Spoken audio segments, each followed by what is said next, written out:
is Kim Chini. Nice to meet you all. So today I'll be showing you 8 ways to earn unlimited zems. So as you all know, there are a lot of ways to buy zem, but not everyone is available to earn zems in those ways.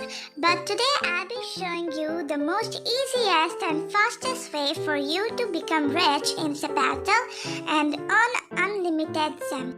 And before starting this video, make sure you hit the subscribe button and help me reach 1k subscribers. So I'll be gifting my random first 20 subscribers.